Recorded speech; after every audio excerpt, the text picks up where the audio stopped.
Hello, everybody. Welcome back to the Parlay Show presented by Bet99. I'm Rob Conway in Toronto. Joining me, of course, my co-host Albert Vartanian, and welcome back to Matthew Barnaby, also co-host here on the Parlay Show. And just this is the first time the trio's been together. We're gonna have a couple shows. Then I'm off to the West Coast, and it's gonna be you two. Beauty. Yeah.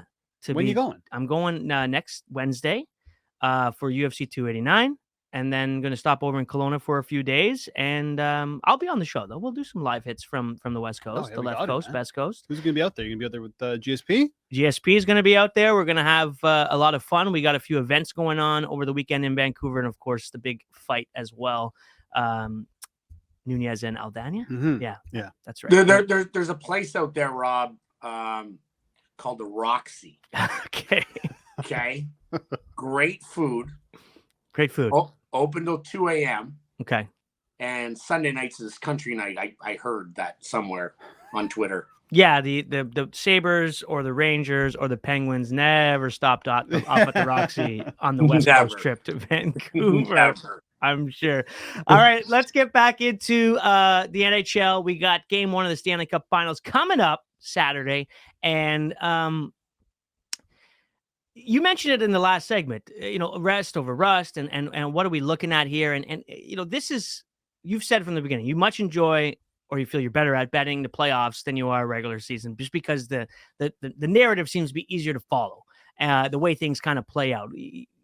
Minus 140 right now for Vegas, but you also think because they're fresh off a Game 6 win and not a 4-game sweep, that you think they're going to be able to jump on Florida early in this series. I think it's going to be a 7-game series. I really do. I think home ice will play into this, but I think both these teams are completely different, but completely capable of winning a Stanley Cup. So game 1. I mean, you look at the odds, like I said, minus 140 for game 1, minus 34. I think these odds are where they should be. It's almost like a field goal advantage in football. Give it to the home team. They were better during the regular season, so they should be the favorite going in Vegas. And I just like them coming off the emotion of winning and not having a lot of rust. So I'm going to go with Vegas in game 1. I really like them. I think they come out strong.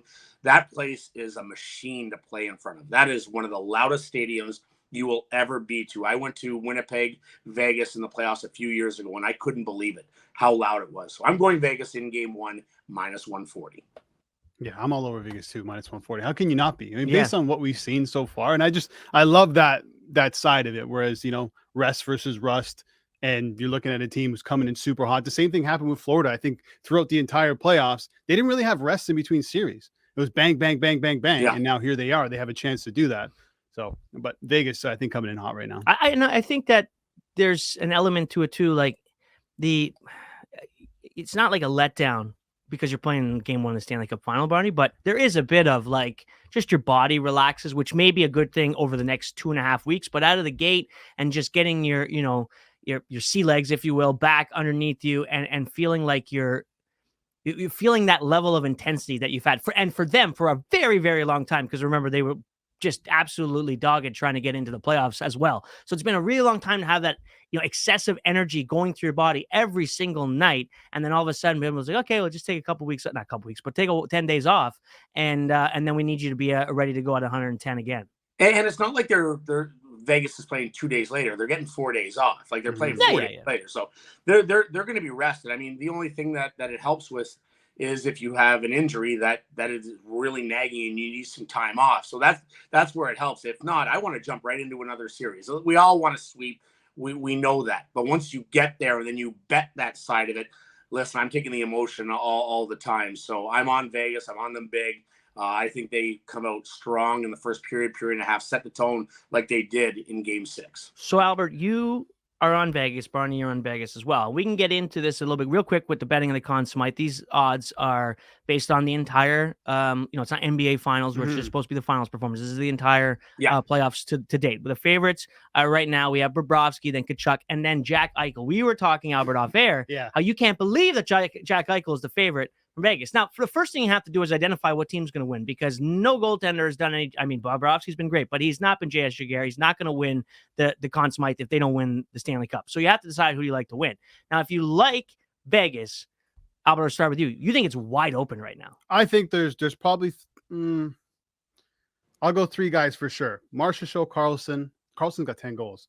Aiden Hill, 11-1. I even throw Mark Stone there, 14-1. And you're not even throwing in Jack Eichel. Not throwing in Jack Eichel. I mean, unless he has an incredible Stanley Cup Finals where he scores, 3 or 4 goals and important goals, I think that's the only way. The only reason I can think he's plus 370 is that it's probably because he's the most popular player or most well-known player on the Vegas Golden Knights. But other than that, I don't see why he should be the number one guy. I mean, everyone seems to be saying he's been the difference maker. He's had a great run here, Barty. He's been excellent. But are you with Albert on that? Are you thinking that this is not Jack Eichel's trophy to win if Vegas wins? Listen, I think he has to be a real important piece if they are going to win. I think that's, a dumb conversation because he's one of their best players and he's on the power play and everything. Yeah. But I do think the number at plus 370 right now, he should be closer to plus 600, and Carlson Marchessault will be closer to 500, 450. If Florida wins, I'm on Tkachuk, even though Bob is the favorite to get it at plus 185. I think Tkachuk's been that dominant. Now you look at Bob's numbers over the last 10 games, they're absolutely ridiculous. But I think if Florida does win, it's Tkachuk.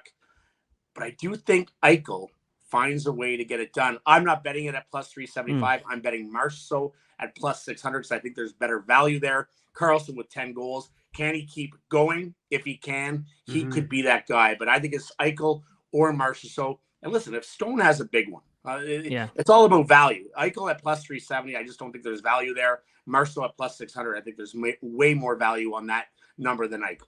Yeah, but Barney, he put it perfectly. It's totally value, right? You look at the number plus 370. Right. You're probably talking a lot differently if he's closer to 6-1 or 7-1 in Jack Eichel. He's been great, but I like the fact that you have a guy like Marchessault who scores goals and lots of goals and big moments. Similar to Tkachuk, really. Yeah, so that's kind of why I'm leaning that way. I think Eichel's going to have a big final. Like everyone's compared him to McDavid and said you're nowhere close to McDavid. No. Yeah. He's Buffalo and he goes to Vegas and they don't make the play. They don't do anything with him there.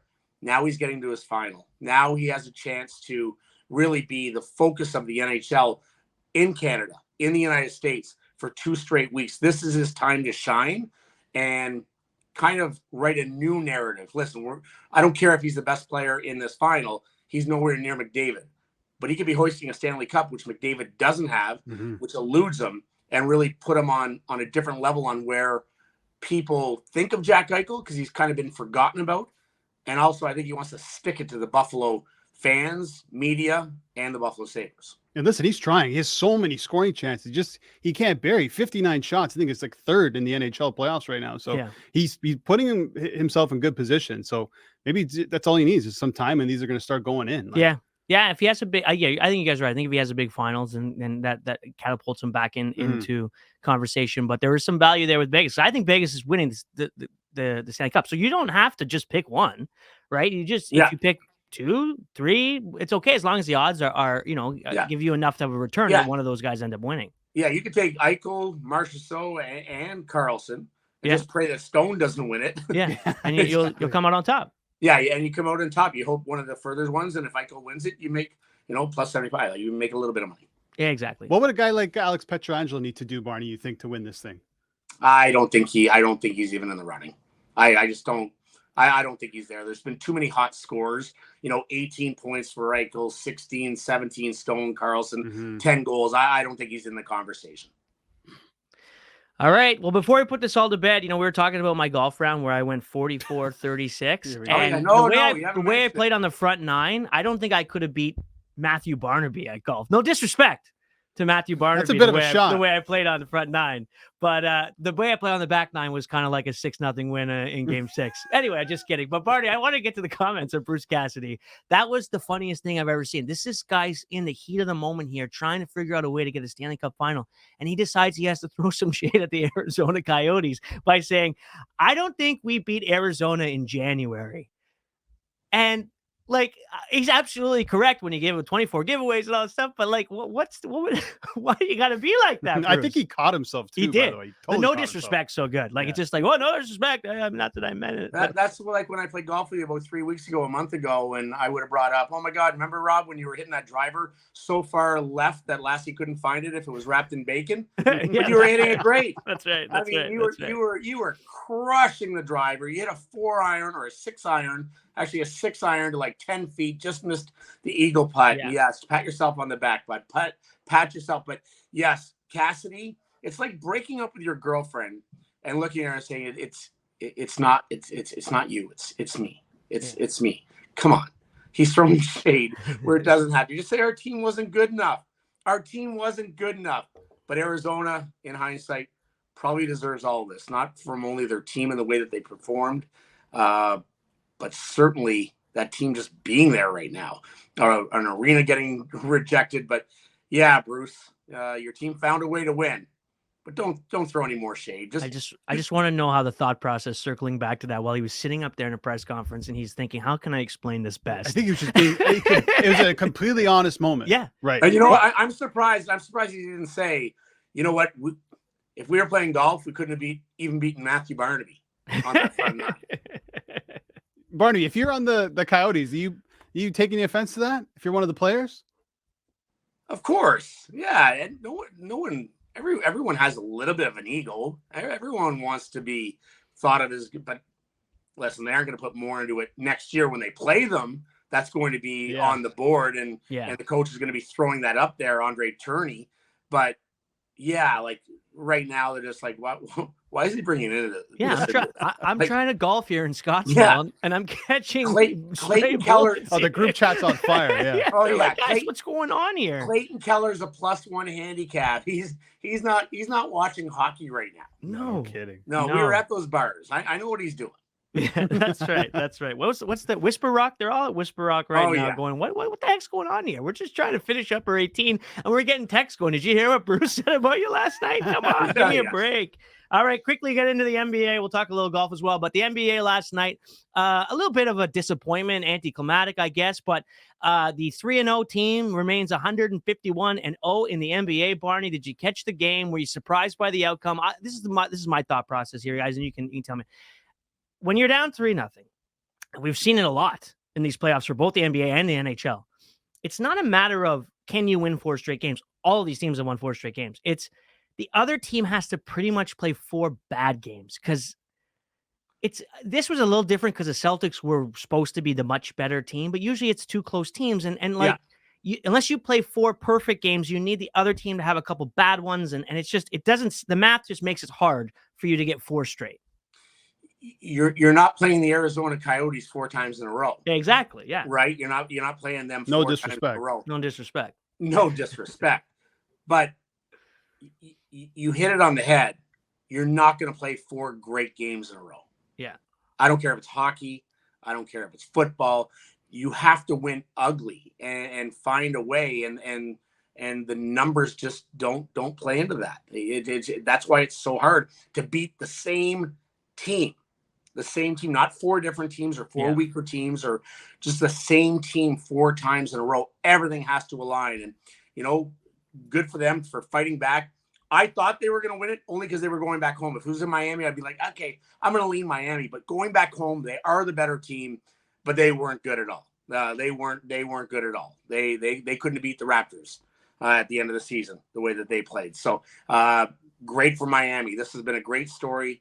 You got the Miami Heat, who are kind of the big dog with the Dolphins down there. The Panthers making their run, but Brooks Jimmy Koepka. Butler, Don't forget Jimmy Brooks Butler. Koepka. No, Kepka's on fire right now. Handing out the Wanamaker. Yeah, Miami deserves a lot of credit for coming back. I know they were down 3-0, but after that loss in Game 7, I thought they might be dead in the water. But no Tyler Hero, by the way, up until this point. This is a guy who's averaging 20 points per game, who's likely to come back in the finals now. I think they've done a lot. And Eric Spoelstra, obviously, we talked about him at the top of the block. 2 finals without LeBron, Wade, and Bosch. He just keeps doing it, and he called it after Game 6. He goes, "Listen, we're gonna win this thing. I don't know how we're gonna do, but we're gonna win it." And this credit to them, they did it. Can we stop this stupid narrative in the media too that I hear, like picking up the trophy and the Come on.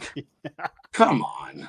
Like, you think that plays into anything? People are they going to touch it or are they not going to touch it? I don't give a shit if they touch it or not. I just can't wait for game one and see how they are going to play. So I just hate that. It just annoys me. Quick, any thoughts, guys, on betting the finals here? Is it Nuggets quick? Are we just going deep? Jimmy Butler? What's going to happen? I don't want to count out Miami based on what we've seen, but Yeah. I just really think that Denver's is going to be too much for them. I don't see any value in betting them straight up because it's such a big number. I think it's minus 435 or something right now, 400. Yeah. I think the only lock I think I would have, if you want to call it a lock, is Jokic to win the MVP. I think it's his to lose. But again, minus 280. You really going to bet that? Kitchener's own? Jamal Murray? You could. I mean, it could happen. It's Jokic's year, I feel. And it might be like I don't know, 4-2. 4-2. Like that. Barney, anything for you? I have him at 4-1 at plus 220. Yeah. Can't bet the series. I think the series is game one's minus 375, minus 435 for the series. You can't bet that. I'd bet Jokic for MVP because they're going to win this. I don't even think it's going to be close. I think they are going to dominate Miami. The rest versus Russ, I don't think it's as prevalent in basketball. I think this rest will really do them well. I think Miami just grinds it out every game. Jimmy Butler's been obviously amazing, but Jokic is the best player, and they are the best team. What they did to the Lakers was just ridiculous. I think this ends in a sweep. If they want to end the party and party at the Fontainebleau or whatever is going on in Miami, if they want to wait and party with their own fans, let's bring it back to Denver. So I'm going 4-1. I like it. I think there's actually it's a big number, but I think there's a bit of value in Jokic minus 295. I really do. Wow. Is it that low? But no, I mean he's clearly the best player. You know, when it comes to the popularity thing, he's number one. And it might be like, we didn't give him the third MVP. Yeah. Take this one. Pretty nice to cover these two finals. I'll tell you right now, Vegas and Lauderdale is unbelievable. First of all, that is not even fair. No. And if you're a golfer, which we'll get into a second, but Denver's got some pretty sick tracks. You're playing in the Rockies and you're in Miami for the other couple Have you played games. out there? I have played out west here. I have not played out west in the States. Well, I mean, technically Arizona, but not in the Rockies in the States. But there's some, Brownie, you ever played in Denver? Some beautiful tracks out there. Yeah. Joe Sakic used to belong to Castle Pines. Sure, he still does. But when we were in the playoffs out there and when I got traded there for the short stint, we played out there all the time. Some beautiful places. Cherry Creek, what a great place to live and a great place to golf. And Vegas, wow, some awesome spots out there. It's so brutal. Like, because I golf with Barney all the time, so like we get into conversations, and like he's like, yeah, Joe Sakic's a member at this place, or Mike Commodore's a member at that, and I'm like, yeah, my buddy Dan Christodoulou, he's a member over at wherever. Graham Muir's a member at Spring. Like, not quite the same name dropping going on. Not quite the same. Yeah, no, it's gonna be the old mess dog. The old mess dog. yeah. I just bring up nicknames. You'd be like, those guys celebrities? No, they're just my buddies, and I love them. All right, I love them, and that's the way it goes. All right. Speaking of golf, it is the Memorial this weekend. Real quick, before we get out of here, Michael Block, not in the tournament, but this is a bigger tournament, playing in Muirfields, Jack's tournament. All the big names will be there. I'm sure it's elevated and all that stuff. Canadian Open coming up next, and then right into the U.S. Open. Barney, what are your feelings right now for this one and for Michael Block? I played Colonial before, man. That's a tough track. That's a really, really tough track. And you saw the scores, -8 wins it. I would not want to play it under those conditions. Just like I wouldn't want to play Oak Hill under those conditions. I told you we are going to get out to Oak Hill later on in the summer, and hopefully that snap hook yours is back. But yeah, Michael Block, never look at the people on the way up and treat them bad, because you might see them on the way down. And there's a lot of people Michael Block would have seen on the way down. Golf is a tough sport, but if you could drive it like Rory, he'd be the best player in the world. If I could drive it like Rory, chip it like Tiger, and putt like Jack, I'd be the best player in the world too. Stud, yeah, you'd be it. Hey, can you imagine how much you'd pat yourself on the back then? Yeah, that's right. He was high-fiving people during the first round while playing. I mean, look, great story. I love it. The guys that I know that are CPGA professionals that are the equivalent of Michael Block's level, like USGA, whatever, it's the same thing. Yeah. They play. This is a hard sport. But they play a lot. They play well. And to put 4 rounds together anywhere is hard, but they all can do it. And I've played with guys that are just unbelievable golfers. the consistency's not there. You put the money on the line and all that other thing. And also they have regular jobs like that. That's it too. And, regular jobs, regular golf jobs. Yeah. So it's you hard. don't get to practice. Listen, he had an unbelievable Cinderella story. And it's almost like if he finished his last there and he finished his last at the RBC, like the story's going to be forgotten. I know. And I kind of wish he just like won a Super Bowl and walked off, or finished 15th and then came back to the PGA. But joking aside, it's been a great story. It's just a really, really tough sport. No one knows that more than you, Rob. You're in it. You're a great player. And it's just really tough, really tough. Yeah. You said it, right? I mean, one of those, like, you can probably put together a solid round, but it's doing it 4 times in a row. Well, that's the difference. Yeah, I mean, I'm not going to shoot under par on any golf course these guys are playing on. But yeah, like whatever your good score is, and those guys, like Michael Block's good score, he shot 59 before. Like I've never come anywhere close to that. But guys that I know that can all shoot 65, they go out to Oak Hill tomorrow and shoot 65 once, but they can also mix in 79. And then even if you don't, which was amazing with Michael Block, was that what he did on the day one at Colonial, I would have thought he would have done on Saturday at Oak Hill.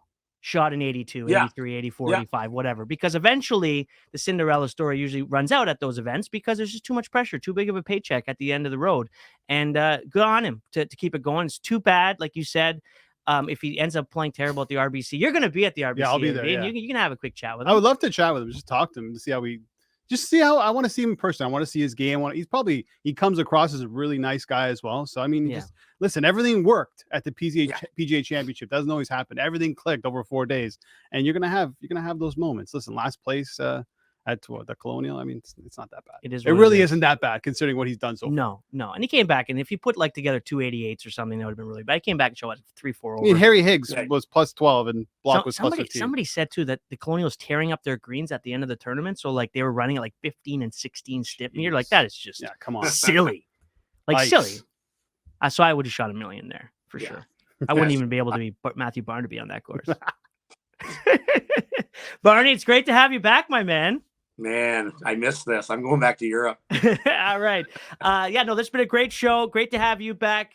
Albert, thanks very much for joining me. Yes, we sir. got Thanks, Barney. a little bit of a break coming up before we get back into the Stanley Cup and the NBA, but we'll be here on Thursday. Maybe we'll talk a little baseball. We'll set you up with a little bit of golf as well. But this has been the Parlay Show presented by Bet99. Rob Conway, Albert Vartanian, and Matthew Barnaby. We'll see you on Thursday.